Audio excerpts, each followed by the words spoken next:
Coming up on Good Morning Texas, you use it to brew your coffee and tea, but did you know it could also heat up your dinner? The many uses for your Keurig ahead. And which historic Austin dive bar is closing its doors for good? And Jonathan Drawer shows us how to put them up. All this and more coming up on Good Morning Texas.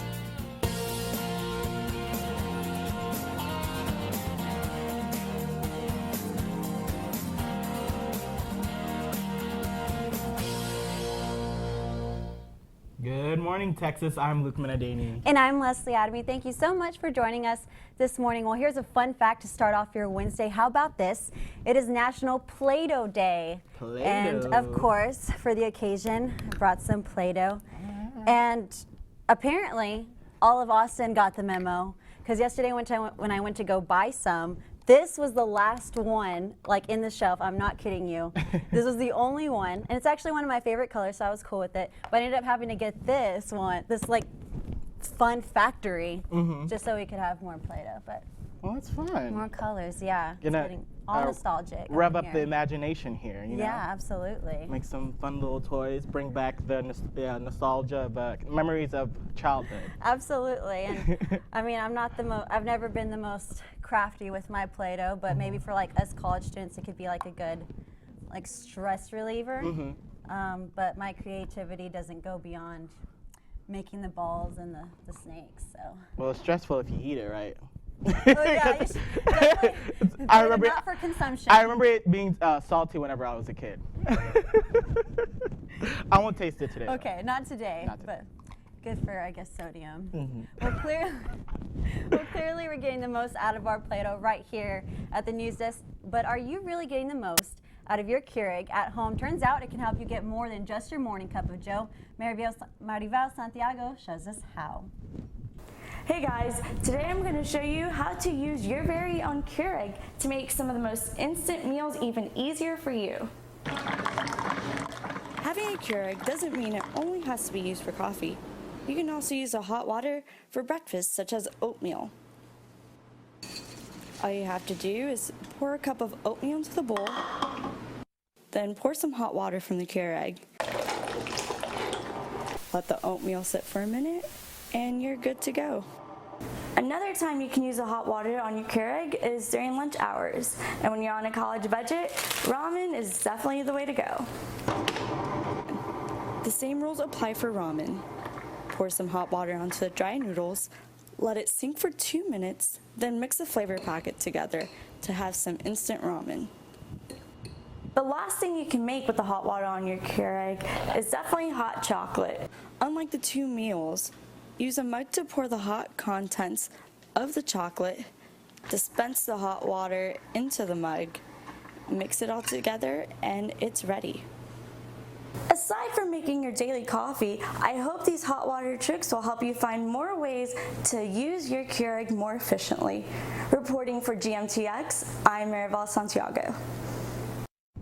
Well, how cool. I personally don't drink coffee, so I've never really used a Keurig before, any coffee maker for that matter, but maybe I will to make, you know, some ramen or pasta. You know, we're on that college kid salary. Yeah, you always have to be creative and figure out different ways to use all the appliances that you have, especially in the dorm rooms and, I mean, like while you're in your apartment with your roommates. Like I know my roommate had a Keurig. I use it every once in a while, but yeah, it's nice to know that you can do different things. I'm a little skeptical though of my ramen or whatever I choose to make tasting a little bit like coffee. I mean, I like coffee flavored things. I like coffee flavored candy, I like coffee flavored ice cream. I like the smell of coffee, but coffee flavored ramen, the chicken beef coffee flavor, I don't think that'll taste too good, but I mean, it's worth a try. Well, coffee's for the morning, alcohol's for the night, right?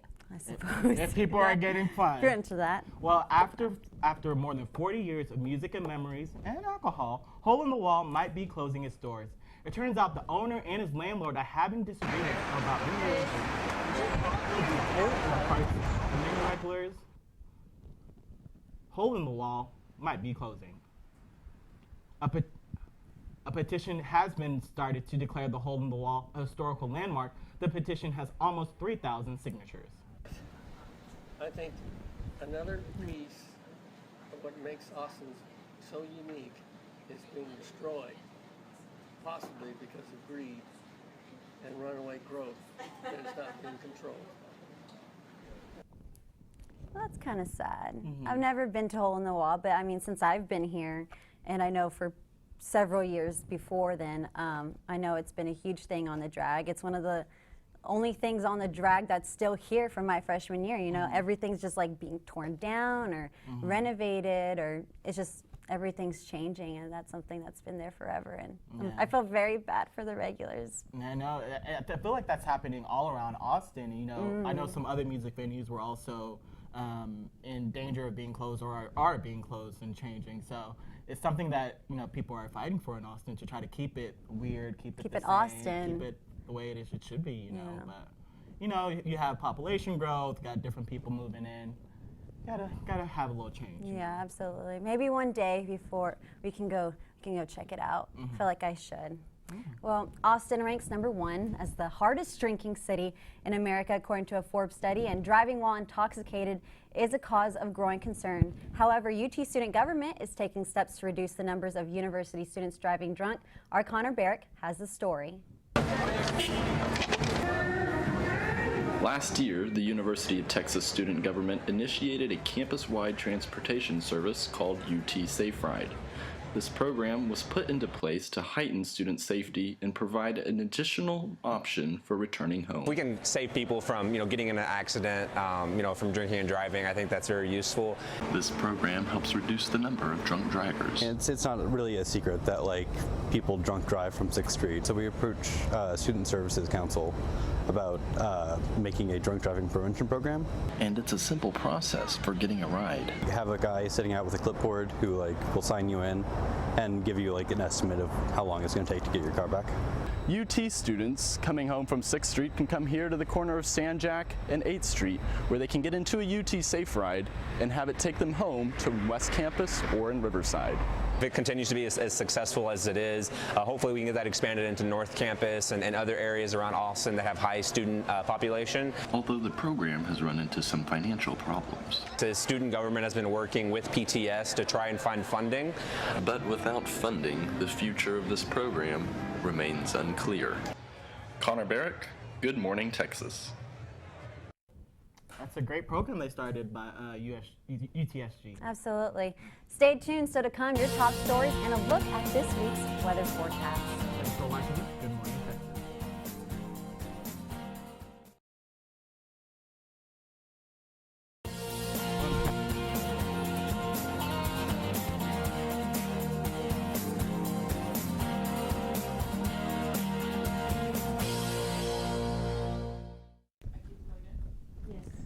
Well, welcome back to Good Morning Texas. Today we are joined with Cassie Pollock. She's going to be here to tell us about the GOP debate and everything that's we should expect to see. Cassie, thanks so much for joining us this morning. I know it's probably a little early for you. She's our KVR News political reporter, so Monday night. So very happy to have you in the studio for Good Morning Texas. Thank you so much for having me. So the debate's going on tonight. What are the biggest issues that are going to be talked about? I would definitely say that there's going to be a lot of conversation on some national security issues, some immigration. We have the Iran deal coming up, and also with the immigration crisis going on overseas with Syria. Recently, the White House just announced that we will be accepting over 10,000 Syrian refugees within the next year. And in addition to that, we also have some Planned Parenthood conversation that will probably get started. The Center for Medical Progress has released some videos in recent months, and so those are going to be some of the main hot topics I'm feeling.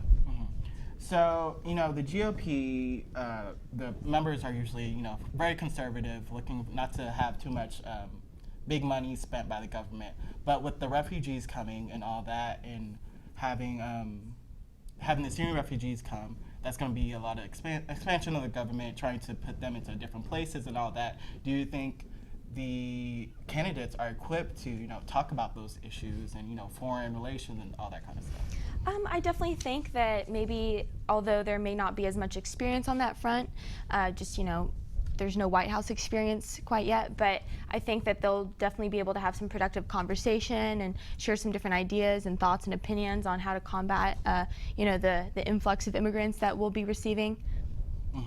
And then immigration has been a big topic the whole time. domestically. Of course, Donald Trump has already been making his kind of uproar. Spearheading that as is one of his main hot button topics. Yes, Yeah. he definitely got the ball rolling on that. You know, the Donald Wall, as he calls it, he wants Mexico to pay for that, and he thinks that it's a very plausible thing that can happen if he's elected president. You know, in the past he's received heat for calling the immigrants that come from, you know, that cross the Mexico border as being rapists and criminals. And on Monday night he's giving a rally in Dallas, and we had some protests from some, you know, Hispanic groups saying to stop the hate and whatnot. So it'll be interesting to see where that conversation goes in coming months. You know, and I understand, still leading the polls, and I truly do believe Donald Trump has some really good ideas. I do. But he needs to watch his language. Like, you're doing so well, you know, take it, you know. Yes. You can calm down. It's okay. Humble yourself. Make some apologies. You'll probably get even more votes. He's definitely received some heat. You know, the past couple weeks, he called Jeb Bush low energy, and he also said that Jeb Bush needs to be speaking English on the campaign trail. And as a result, Jeb Bush and his campaign actually just this past week released a video of Jeb Bush speaking, you know, Spanish with his wife, Columba Bush. And in addition, you know, in the first GOP debate, you know, kind of got into it with Megyn Kelly, made some comments regarding Rosie O'Donnell, and even more recently than that, he's referred to Carly Fiorina. You know, look at that face is what he's been quoted for. And once again, Carly Fiorina and her campaign shot back with a video saying, look at that face, you know. So I think that candidates in the field are really trying to, you know, not jab back too much with Trump, not to get too involved with that, because we saw what happened with Perry when he did that. You know, Rand Paul is not polling too well after engaging in those remarks, Lindsey Graham. So I think people in the field are just trying to play it easy, trying to, you know, stick to substance.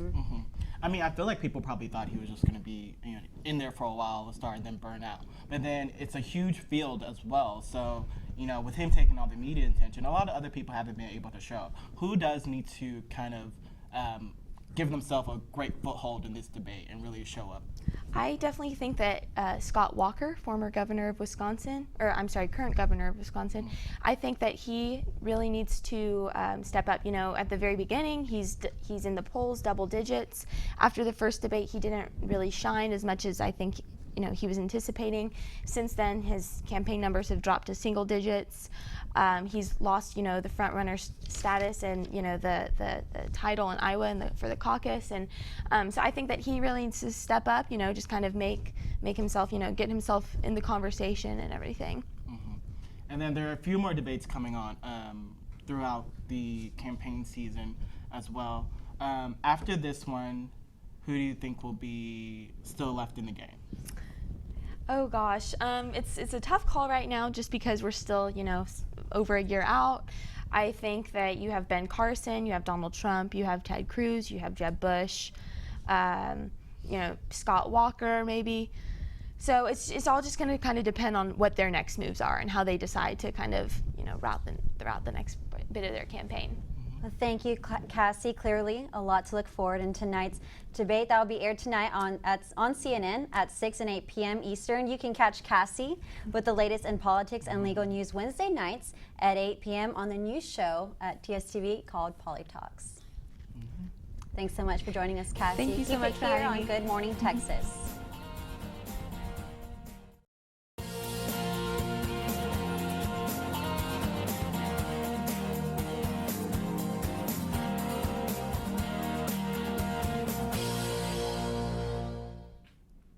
Welcome back to Good Morning Texas. Joining us in the studio today is UT Junior Jonathan Dror. Jonathan, great to have you. Thanks for stopping by. It's early. Is it too early for you? What time do you usually wake up? You know, I usually get out of bed around 9, so it's nice to see the world a little earlier. The calm before the storm. Yeah, you don't see campus this quiet typically. And there's people out right now. They're getting their fitness in. They're running around. I'm so surprised props there's some to people them. lingering.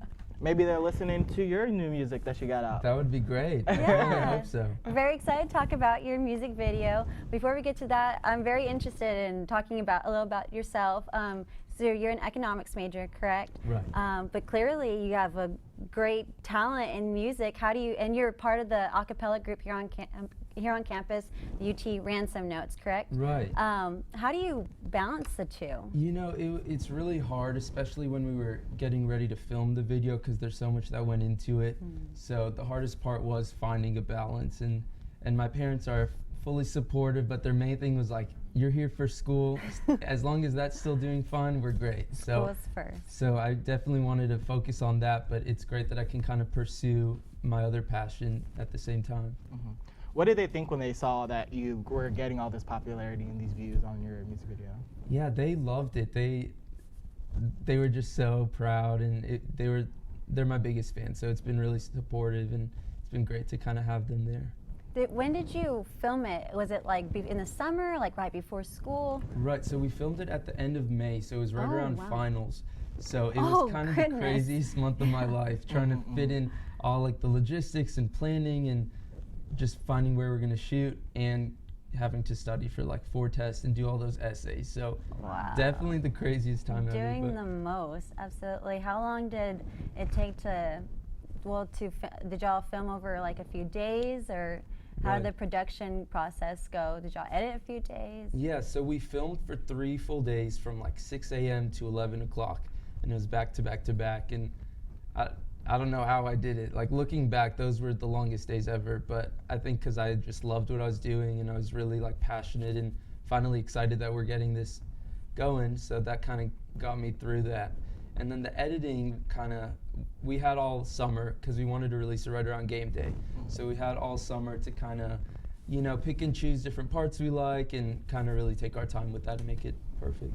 And now that school and football season are in full swing, has your video been getting even more attention? Is it being shared more? Right, yeah, it's been amazing. It's only been 2 weeks, but it feels like it's been out for a couple months because so much has happened, and it hit these bigger numbers than I expected in a faster time than I expected. So I'm just so pleased, and I'm happy all of our hard work and all my friends that helped out, and I'm happy it really paid off. Who were you able to work with on the project? So there are 2 RTF students, Eric Stern and Rigel Benton, that really took over the whole filming aspect of it, and they were amazing. And then a former UT student, Walter Nichols, did all the music production and helped me record. So a lot of really talented people. Awesome, and I know there's a few little UT celebrities on there, from football players to our UT government president and vice president. How was it like working with them all on set, and how did you even think to like incorporate these people into your music video? So I thought it would be fun to kind of get some familiar campus faces in the video, and that would kind of even help with the buzz of it. And I've come to know a lot of those people over the last year in my time here at UT. So when I told them about the idea, they just absolutely loved it and wanted to be involved. And I'm in student government as well, so we kind of wanted to show like the former and current president, vice presidents, kind of showing that student government wants to increase school spirit and kind of just get different sides of it. Nice, how much fun. And I know that your inspiration came from the wanting to be on the UT campus Snapchat story. Yeah. How did that come about? You just thought, I'm gonna take an extra step. I'm gonna make a music video. I'll definitely get on the Snapchat story for sure. Yeah, I mean, last year, right when the campus story came out and everyone was kind of like, how do I get on it? Everyone was like trying to figure out how do you get noticed and picked. I was just sitting in my room one day and I kind of like write our music and dabble with all of that, and I just wrote like these few lines that I thought sounded a little catchy about UT, and it got on, and I was like, whoa, that's awesome. But then what I didn't expect was people to yik yak and tweet about it and recognize me, and I was like, I'd never expected that to lead to that. So that 10-second video then turned into a whole video, whole music video. So it's amazing how that inspired it all. How exciting. Can we expect any more music from you in the future? Right. Or is it just school for right now? So I'd love to do more music. This first month's kind of crazy with school just starting up, but I'd love to do more music, more in the sound and style that I want to be as an artist, more R&B, hip hop. I felt like this was a great like hip hop catchy way to enter and get noticed, and it created a lot of buzz. So from here, hopefully I can go more in the direction I want to be. Great. Well, Jonathan, thank you so much for stopping by. We really love having you on set. Yes. Thank you guys so much for having me. Absolutely. All right, now let's take a look at the music video.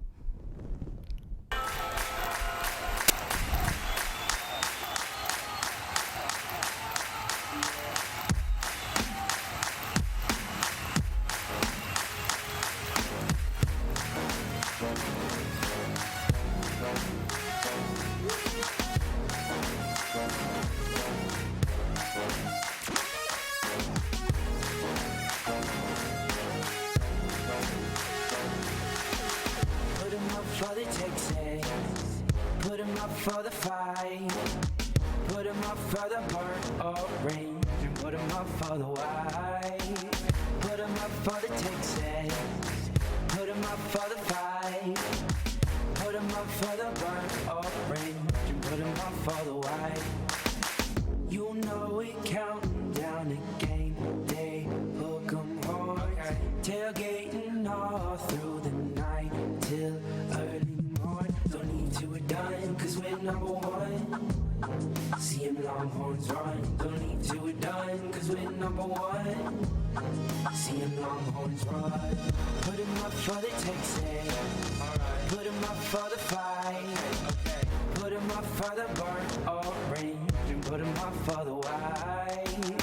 Put 'em up for the Texas, put 'em up for the fight, put 'em up for the burnt orange, and put 'em up for the white. You see us cruising down the drag, we looking fly. Your chicks are staring cause you know they wanna ride. Drive by slow, put on a show, coming through with people. Drive by slow, put on a show, coming through with people. Put 'em up for the Texas, put 'em up for the fight, put 'em up for the burnt orange, and put 'em up for the white. Put 'em up for the Texas, put 'em up for the fight, put 'em up for the burnt orange, and put 'em up for the white. You see us strolling down that 6th Street Boulevard. You know we squatted up tonight. We're going hard. Girls to the left, girls to the right. It's going down tonight. Girls to the left, girls to the right. It's going down tonight. Put 'em up for the All right, that was a look at Put 'em Up by Jonathan Jor. Thank you so much for joining us today in studio. And thank you for waking up early, bright and early with us this Wednesday morning. For updates throughout the week, follow us on our Twitter at Good Morning Texas. Have a marvelous morning. We'll see you back here next week.